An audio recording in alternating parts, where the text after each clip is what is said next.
आज की कहानी शुरू होती है एक ऐसे सवाल से जिसका जवाब शायद हर शादीशुदा औरत जानना चाहेगी। अगर एक दिन आपकी पत्नी खाना न बनाए तो क्या वो गलत हो जाती है? क्या उसका पूरा अस्तित्व सिर्फ रसोई तक सीमित हो जाता है? और अगर पति भी यही मानने लगे तो फिर रिश्ते में प्यार बचना या सिर्फ जिम्मेदारी? आरती को भी इन सवालों के जवाब नहीं पता थे, लेकिन कुछ ही महीनों में उसकी जिंदगी ने उसे ऐसे जवाब दिए जिन्हें वह कभी भूल ही नहीं सकी। खिड़की के पास खड़ी आरती लगातार बरसते हुए बादल को देख रही थी। उसकी आंखों में वो नमी थी जो आसमान में दिखाई दे रही थी। हाथ में शादी की पुरानी तस्वीर थी जिसमें वह और निखिल मुस्कुरा रहे थे। तस्वीर देखते ही उसका चेहरे पर हल्की सी मुस्कान आई, लेकिन अगले ही पल आंखों से आंसू बह निकले। उसे याद आने लगा कि शादी के समय उसने कितने सपने देखे थे। उसने सोचा था कि उसे एक ऐसा घर मिलेगा जहाँ उसे बेटी की तरह प्यार मिलेगा और एक ऐसा पति मिलेगा जो हर परिस्थिति में उसका साथ देगा। लेकिन उसे नहीं पता था कि कुछ सपने पूरे होने के लिए नहीं बल्कि टूटने के लिए बनते हैं। आरती एक साधारण परिवार की समझदार और पढ़ी लिखी लड़की थी। उसके माता पिता ने उसे हमेशा सम्मान और संस्कार की सीख दी थी। दूसरी तरफ निखिल था, गांव का सीधा साधा लेकिन मेहनती लड़का। लोगों की नजर में वह आदर्श बेटा था। अपने माता पिता का बेहद ख्याल रखता था और उनकी हर बात मानना था। जब दोनों की शादी तय हुई तो पूरे गांव ने यहाँ कहा यह जोड़ी बहुत खुश रहेगी। शादी धूमधाम से हुई। आरती ससुराल में आ गई। शुरुआत के कुछ दिन बहुत अच्छे बीते। शारदा देवी भी बहू पर खूब प्यार लुटाती दिखाई देती थी। रिश्तेदार के सामने उसकी तारीफ करती थी। लेकिन जैसे जैसे समय बीतने लगा आरती को उनके व्यवहार में बदलाव दिखाई देने लगा। छोटी छोटी बातों पर ताने मिलने लगे। कभी रोटी गोल नहीं बनी तो ताना, कभी सब्जी में नमक कम हुआ तो ताना, कभी देर से उठ गई तो ताना। आरती सब कुछ चुपचाप सहती रही क्योंकि उसे लगता था कि नहीं, बहू को समय लगता है सबका दिल जीतने में। एक दिन सुबह चाय बनाते समय शारदा देवी ने पड़ोसन के सामने कहा, आजकल की लड़कियां बस सजना संवरना जानती है, घर संभालना इसके बस की बात नहीं है। यह सुनकर पड़ोसन हंसने लगी। आरती को बहुत बुरा लगा, लेकिन उसने फिर भी कुछ नहीं कहा। धीरे धीरे उसे महसूस होने लगा कि जब भी निखिल घर में होता तब शारदा देवी का व्यवहार बदल जाता। वह बहू की तारीफ करती और जैसे ही निखिल बाहर जाता फिर तानों का सिलसिला शुरू हो जाता। 6 महीने बाद निखिल ने फैसला किया कि वह आरती को अपने साथ शहर ले जाएगा। शहर में उसकी नौकरी थी और वह किराए के फ्लैट में रहता था। यह खबर सुनकर आरती बहुत खुश हुई। उसे लगा कि अब शायद उसकी जिंदगी बदल जाएगी। लेकिन गाँव छोड़ते समय शारदा देवी ने पूरे गाँव के सामने हंसते हुए कहा, बहू को भेजना तो पड़ा ही, आखिर मेरे बेटे को खाना कौन बनाकर खिलाएगा? सब लोग हंस पड़े। आरती भी मुस्कुरा दी, लेकिन उसके दिल में यह बात तीर की तरह चुभ गई। शहर आने के बाद शुरुआती दिन बहुत अच्छे रहे। निखिल उसे नई जगह दिखाता, साथ घूमने ले जाता और दोनों घंटे बातें करते। आरती को लगा कि अब वह सचमुच अपने पति के साथ नई जिंदगी शुरू कर रही है। लेकिन उसे क्या पता था कि गांव भले पीछे छूट गया हो, गांव की सोच अभी भी उसका पीछा नहीं छोड़ने वाली। एक सुबह ठीक 8 बजे निखिल का फोन बजा। स्क्रीन पर माँ लिखा हुआ था। निखिल ने तुरंत फोन उठा लिया। कुछ देर बात करने के बाद उसने आरती से पूछा, आज खाने में क्या बना रही हो? आरती ने सामान्य जवाब दिया। अगले दिन फिर वही सवाल आया, फिर उसके अगले दिन भी। धीरे धीरे हर दिन सुबह और शाम फोन आने लगा। खाना क्या बना है? कितनी रोटी बनी? नाश्ते में क्या था? रात को क्या बनेगा? हर बात की खबर शारदा देवी तक पहुंचने लगी। आरती को अजीब लगने लगा। उसे महसूस होने लगा कि वह शहर में रहते हुए भी आजाद नहीं है, जैसे कोई दूर बैठकर उसकी जिंदगी को नियंत्रित कर रहा हो। लेकिन असली झटका उसे तब लगा जब एक शाम उसने अनजाने में फोन पर ऐसी बात सुन ली जिसने उसके होश उड़ा दिए। उस दिन निखिल बाथरूम में था और फोन स्पीकर पर चल रहा था। दूसरी तरफ शारदा देवी अपनी किसी सहेली से बात कर रही थी। तभी उनकी आवाज सुनाई दी, बहू को हमेशा एहसास दिलाते रहो कि वह बेटे पर बोझ है, नहीं तो एक दिन सिर पर चढ़ जाएगी। यह सुनते ही आरती के हाथ में पानी का गिलास गिर गया। लेकिन उसे नहीं पता था कि यह सिर्फ शुरुआत थी, क्योंकि कुछ दिनों बाद उसे एक ऐसी सच्चाई पता चलने वाली थी जो उसकी पूरी शादी की नींव हिला देगी। आरती के हाथ से गिलास छूटकर फर्श पर गिर चुका था। कांच के टुकड़े पूरे कमरे में बिखर गए थे। लेकिन उस समय उसे टूटे हुए कांच की नहीं बल्कि अपने टूटे हुए विश्वास की चिंता थी। उसने जो सुना था वह बार बार उसके कानों में गूंज रहा था, बहू को हमेशा एहसास दिलाते रहो कि वह बेटे पर बोझ है। यह कोई मजाक नहीं था, यह सोच समझकर बोली गई बात थी। उस रात आरती देर तक जागती रही। उसके बगल में सोया निखिल गहरी नींद में था, लेकिन आरती की आंखों से नींद कोसों दूर थी। वह सोच रही थी कि क्या सचमुच उसकी सास उसे कभी अपनी बहू मानती ही नहीं थी? क्या अब तक जो कुछ भी हुआ वह सब जानबूझकर किया गया था? अगली सुबह उसने खुद को समझाया कि शायद उसने कुछ गलत सुन लिया हो, लेकिन आने वाले दिनों में कई ऐसी घटना हुई जिन्होंने उसके मन का शक और गहरा कर दिया। अब हर सुबह शारदा देवी का फोन आना एक नियम बन चुका था। एक दिन शाम को निखिल ऑफिस से लौटा ही था कि फोन बज उठा। फोन उठाते ही शारदा देवी ने पूछा, बेटा आज खाने में क्या बना है? निखिल ने मुस्कुराकर जवाब दिया, माँ आज दाल और मटर पनीर बना है। उधर से तुरंत आवाज आई, अरे वाह, अब तो बहू बड़े शौक से पनीर बनाने लगी है। गांव में तो इतना मन नहीं था काम करने का। निखिल हंसने लगा, लेकिन आरती के चेहरे पर कोई मुस्कान नहीं थी। उसे लग रहा कि हर बात में ताना छिपा हुआ है। उसी रात जब निखिल सो गया तो आरती पानी लेने के लिए उठी। तभी उसकी नजर मेज पर रखे निखिल के पुराने मोबाइल पर पड़ी। वह मोबाइल कई महीनों से बंद पड़ा था। पता नहीं क्यों उस रात उसके मन में उसे देखने की इच्छा हुई। उसने मोबाइल ऑन किया। कुछ देर बाद फोन चालू हो गया। आरती सिर्फ फोटो देखने लगी। तभी उसकी नजर एक ऑडियो फाइल पर पड़ी। फाइल का नाम था माँ की बात। उत्सुकता से उसने रिकॉर्डिंग चला दी। शुरुआत में कुछ सामान्य बातें थी, फिर अचानक शारदा देवी की आवाज सुनाई दी, देख बहन, बहू को कभी ज्यादा सिर पे मत चढ़ाया। शुरू से उसे एहसास दिलाते रहो कि वह हमारे घर में मेहमान है। अगर बहू को लग गया कि इस घर पर उसका भी हक है तो फिर वह अपनी मर्जी चलाने लगेगी। दूसरी औरत की आवाज आई, लेकिन तुम्हारी बहू तो अच्छी लगती है। शारदा देवी हंस पड़ी, फिर बोली, अच्छी है तभी तो अभी से काबू में रखना जरूरी है। बेटा तो मेरा ही है। बहू को हमेशा यही महसूस होना चाहिए कि उसका अस्तित्व बेटे की वजह से है। यह सुनकर आरती के पैरों तले जमीन खिसक गई। रिकॉर्डिंग कई महीने पुरानी थी, मतलब यह सब आज नहीं बल्कि शुरू से चल रहा था। उसकी आंखों में आंसू भर आए। उस रात उसने किसी से कुछ नहीं कहा, लेकिन उसके अंदर कुछ बदल चुका था। अब उसे हर घटना का मतलब समझ आने लगा था। क्यों हर बार उसे सिर्फ खाना बनाने वाली कहा जाता था? क्यों हर बार उसे एहसान जैसा महसूस कराया जाता था? क्यों हर बार उसकी मेहनत को नजरअंदाज किया जाता था? अगले कुछ दिनों तक आरती चुप रही, लेकिन उसकी चुप्पी के पीछे एक तूफान तैयार हो रहा था। दूसरी तरफ निखिल को कुछ भी समझ में नहीं आ रहा था। उसे बस इतना महसूस हो रहा था कि आरती पहले जैसी नहीं रही। अब वह कम बोलती थी, कम मुस्कुराती थी, कई बार घंटों खिड़की के पास बैठी रहती थी। एक शाम निखिल ने पूछा, क्या बात है आरती, तुम परेशान लग रही हो? आरती ने उसकी तरफ देखा।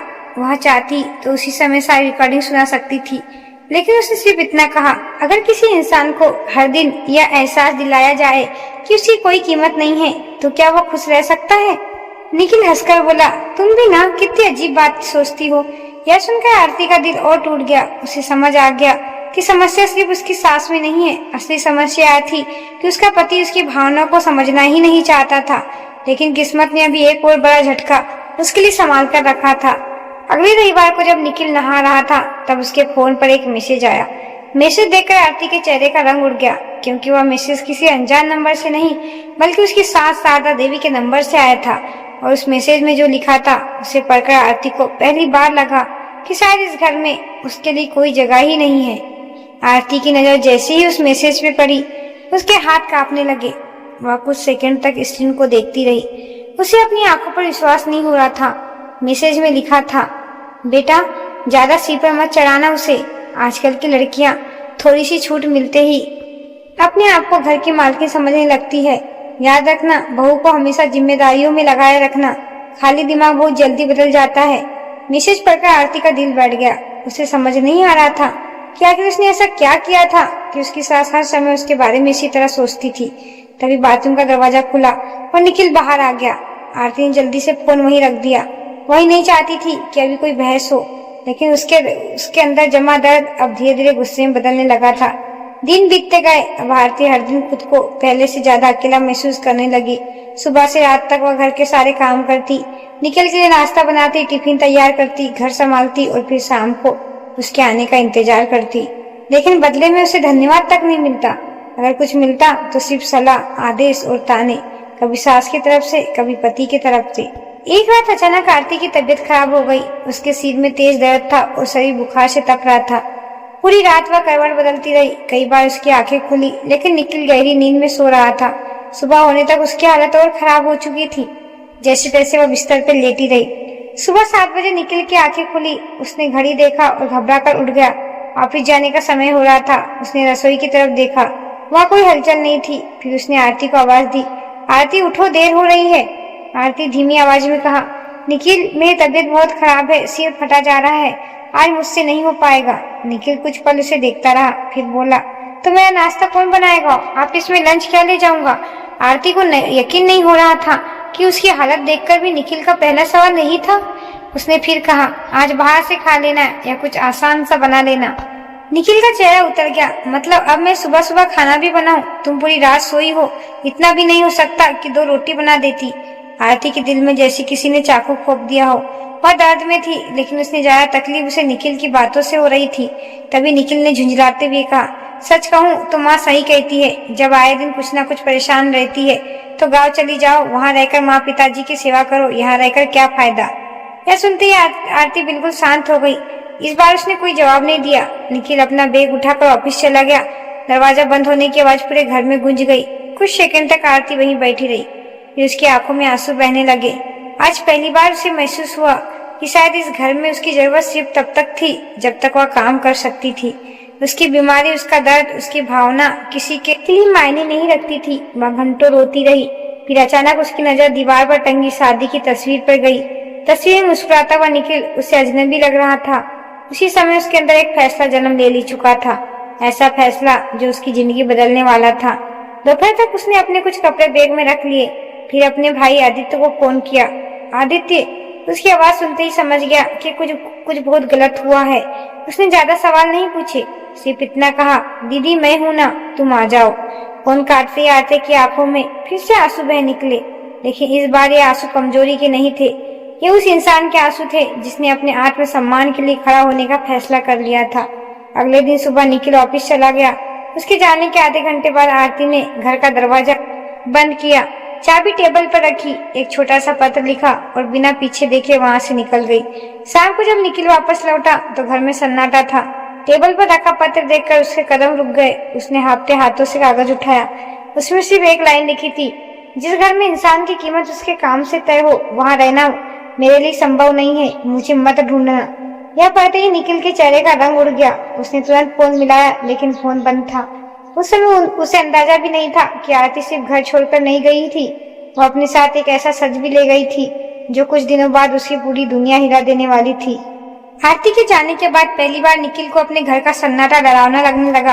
रोज जिस घर में बर्तन की आवाज आती, रसोई में खाने की खुशबू आती और किसी के चलने की आवाज सुनाई देती, आज वही घर बिल्कुल खाली लग रहा था।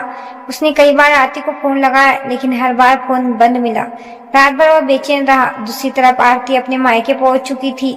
माँ ने जैसे ही बेटी को देखा समझ गई उसके अंदर बहुत कुछ टूट चुका है। उन्होंने कोई सवाल नहीं पूछा, बस उसे गला लगा लिया। माँ के कंधे पर सिर रखते ही आरती फूट फूट कर रो पड़ी। कई महीनों का दर्द आज आंसुओं के रूप में बाहर निकल रहा था। अगले दिन निखिल ने गाँव फोन लगाया। उसे पूरा विश्वास था कि आरती गुस्से में गाँव चली गई होगी, लेकिन जब शारदा देवी ने बताया कि आरती वहां नहीं पहुंची तो निखिल घबरा गया। उसने तुरंत मायके फोन किया। इस बार फोन आरती ने उठाया। निखिल ने गुस्से में कहा, अगर जाना ही था तो गाँव जाती, मायके क्यों चली गई? आरती कुछ सेकंड चुप रही, फिर शांत आवाज में बोली, क्योंकि मुझे नौकरानी नहीं बनना और जहाँ सम्मान नहीं होता वहाँ रहने का कोई मतलब नहीं होता। इतना कहकर उसने फोन काट दिया। पहली बार निखिल के पास कोई जवाब नहीं था। अगले कुछ दिन ऐसे ही बीते। निखिल बाहर से सामान दिखने की कोशिश करता रहा, लेकिन अंदर से टूटने लगा था। अब उसे खुद अपना नाश्ता बनाना पड़ता, कपड़े संभालने पड़ते और सबसे बड़ी बात, घर लौटने पर उससे बात करने वाला कोई नहीं था। इसी दौरान एक दिन वो पुराने सामान की सफाई कर रहा था, तभी उसे अपना पुराना मोबाइल मिला। वही मोबाइल जिसमें कुछ महीने पहले की रिकॉर्डिंग सेव थी। यूं ही रिकॉर्डिंग सुनते सुनते अचानक उसके कानों में अपनी माँ की आवाज पड़ी, बहू को हमेशा एहसास दिलाते रहो कि वह बेटे पर बोझ है। अगर उसे लग गया कि इस घर में उसका हक है तो अपनी मर्जी चलाने लगेगी। यह सुनते ही निखिल के हाथ कांप गए। उसने पूरी रिकॉर्डिंग सुनी। हर शब्द उसके दिल पर हथौड़े की तरह पड़ रहा था। पहली बार उसे एहसास हुआ कि आरती क्यों बदल गई। पहली बार उसे समझ आया कि जिसे वह मजाक समझता था वही आरती के लिए रोज का अपमान था।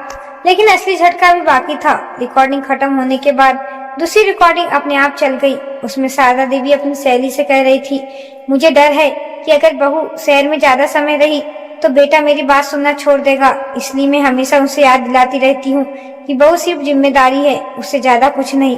यह सुनकर निखिल की आंखें भर आई। उसे समझ आ गया कि उसने अपनी पत्नी को नहीं बल्कि अपनी माँ की सोच को सही मान लिया था। उसी शाम उसने गाँव फोन किया। इस बार उसकी आवाज पहले जैसी नहीं थी। उसने अपनी माँ से कहा, माँ आपने जो किया वह गलत था। मैंने अपनी पत्नी खो दी और मुझे इसका एहसास बहुत देर से हुआ। उधर कुछ पल तक सन्नाटा रहा। फिर शारदा देवी बोली, मैंने जो किया तुम्हारे भले के लिए किया। लेकिन इस बार निखिल चुप नहीं रहा। उसने पहली बार अपनी माँ की बात काट दी। नहीं माँ, किसी का सम्मान छीनकर किसी का भला नहीं होता। यह सुनकर शारदा देवी भी स्तब्ध रह गई। उसी रात निखिल ने फैसला कर लिया कि वह आरती को वापस लाने जाएगा। लेकिन उसे नहीं पता था कि जब वह आरती के सामने पहुंचेगा तब उसे सिर्फ माफी नहीं बल्कि एक ऐसी शर्त सुनने को मिलेगी जो उसकी पूरी जिंदगी बदल देगी। निखिल पूरी रात सो नहीं पाया। बार बार उसके कानों में वही रिकॉर्डिंग गूंज रही थी। हर शब्द उसे अपनी गलती का एहसास करा रहा था। उसे याद आने लगा कि कितनी बार आरती ने उसे समझाने की कोशिश की थी, कितनी बार उसने कहा था कि उसे बुरा लगता है, लेकिन हर बार उसने उसकी बात को मजाक कहकर टाल दिया। सुबह होते ही निखिल ने फैसला कर लिया, अब और देर नहीं करेगा। उसने ऑफिस से छुट्टी ली और सीधे आरती के मायके जाने की तैयारी करने लगा। दूसरी तरफ आरती भी अपने मायके में पूरी तरह खुश नहीं थी। उसे अपने फैसले पर अफसोस नहीं था, लेकिन शादी टूट जाए यह भी वह नहीं चाहती थी। वह सिर्फ इतना चाहती थी कोई उसकी भावना को समझे, कोई उसे यह एहसास दिलाए कि वह सिर्फ काम करने वाली नहीं बल्कि उस घर की सदस्य है।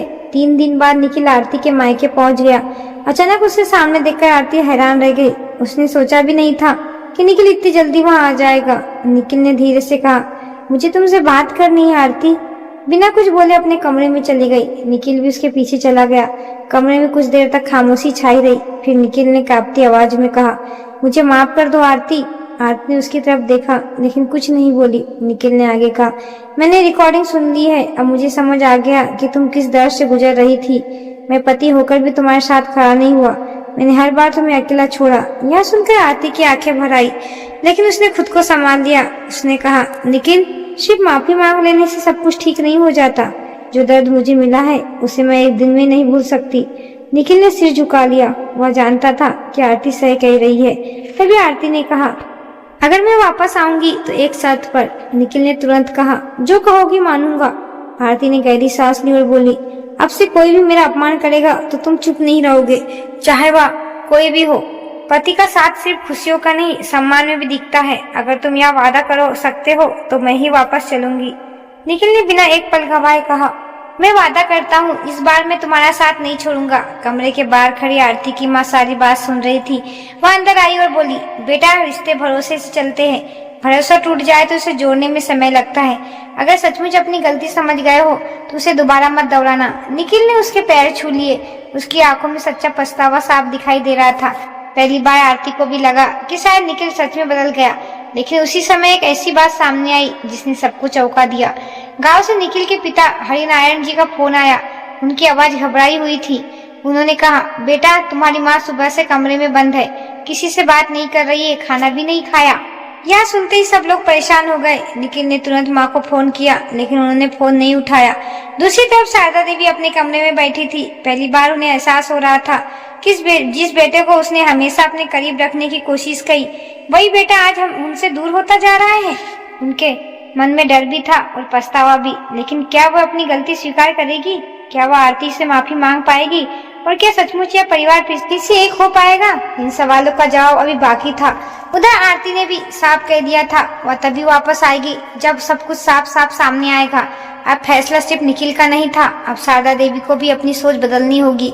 लेकिन उधर बदलने पर मजबूर करने वाली एक ऐसी घटना होने वाली थी जिसकी किसी ने कल्पना भी नहीं की थी। शारदा देवी पूरे दिन अपने कमरे में बैठी रही। पहली बार उन्होंने अपने ही घर पर खामोशी चुप रही थी। जिस बेटे को उन्होंने हमेशा अपनी बातों से बांधे रखा, आज वही बेटा उनसे नाराज था।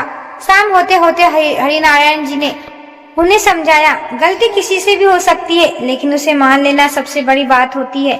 यह बात शारदा देवी के दिल में उतर गई। दूसरी तरफ निखिल और आरती गांव पहुंच चुके थे। घर के आंगन में कदम रखते ही दोनों के मन में अलग अलग भावनाएं थी। निखिल को अपनी गलती का बोझ महसूस हो रहा था और आरती को यह डर कि कहीं सब कुछ फिर पहले जैसा न हो जाए। कुछ देर बाद शारदा देवी अपने कमरे से बाहर आई। उसके चेहरे पर पहली बार कठोरता नहीं थी, उन्होंने आरती की तरफ देखा और उनकी आंखों से आंसू बहने लगे। घर में मौजूद सभी लोग हैरान रह गए क्योंकि शायद पहली बार उन्होंने शारदा देवी को इस तरह टूटते हुए देखा। कांपती हुई आवाज में उन्होंने कहा, बहू नहीं आरती, मुझे माफ कर दो। मैं तुम्हें कभी समझने की कोशिश ही नहीं की। मुझे डर था कि मेरा बेटा मुझसे दूर हो जाएगा। उसी डर से मैंने तुम्हारे साथ गलत व्यवहार किया। मुझे लगा था कि मैं घर बचा रही हूँ, लेकिन मैं तो अपना ही परिवार तोड़ रही थी। यह सुनकर पूरे आंगन में सन्नाटा छा गया। आरती कुछ पल तक उन्हें देखती रही। उसे याद आ रहे थे सारे ताने, दर्द, अपमान और वे रातें जब वो अकेली रोती थी। लेकिन उसे यह भी दिखाई दे रहा था कि आज सामने खड़ी औरत सचमुच अपनी गलती पर पछता रही है। तभी निखिल आगे बढ़ा और बोला, गलती सिर्फ माँ की नहीं है, सबसे गलती मेरी थी। मैं पति होकर भी तुम्हारे साथ नहीं खड़ा हुआ। मैंने तुम्हारी बात सुने बिना तुम्हें गलत समझा। अगर तुम मुझे माफ नहीं करोगी तो मैं जिंदगी भर खुद को माफ नहीं कर पाऊंगा। निखिल की आंखों में सच्चाई पहली बार आरती को महसूस हुआ। उसका दर्द किसी ने समझा। कुछ देर की खामोशी के बाद वह बोली, मैं सब कुछ भूल नहीं सकती, लेकिन अगर इंसान अपनी गलती मान ले और उसे सुधारने की कोशिश करे तो उसे एक मौका जरूर मिलना चाहिए। यह सुनते ही निखिल की आंखों में खुशी के आंसू आ गए। शारदा देवी ने आगे बढ़कर आरती का हाथ पकड़ लिया। उस दिन पहली बार उन्होंने उसे बहू नहीं बल्कि बेटी कहकर पुकारा। घर का माहौल बदल गया। आने वाले दिन में निखिल ने अपने वादे को निभाया। अब घर के फैसले मिलकर लिए जाते हैं। शारदा देवी भी धीरे धीरे अपनी पुरानी आदतें छोड़ने लगी। सबसे बड़ी बात यह थी कि आरती को हर दिन यह साबित नहीं करना पड़ता था कि वह इस घर का हिस्सा है। उसे यह सम्मान मिलने लगा जिसकी वह हकदार थी। एक दिन आंगन में बैठी शारदा देवी ने मुस्कुराकर कहा, घर को सिर्फ दीवारें नहीं, रिश्तों का सम्मान जोड़कर रखता है। यह सुनकर सभी के चेहरे का मुस्कान आ गई। आरती ने आसमान की तरफ देखा और मन ही मन सोचा कि कभी कभी अपने आत्मसम्मान के लिए उठाया गया एक कदम सिर्फ हमारे नहीं, पूरे परिवार की जिंदगी बदल देता है। और यही इस कहानी की सबसे बड़ी सीख है। प्यार तभी तक टिकता है जब तक उसमें सम्मान मौजूद हो। जहाँ सम्मान खत्म वहाँ रिश्ते भी धीरे धीरे टूटने लगते हैं। लेकिन अगर समय रहते अपनी गलती समझ ली जाए तो टूटे हुए रिश्ते भी फिर से जुड़ सकते हैं।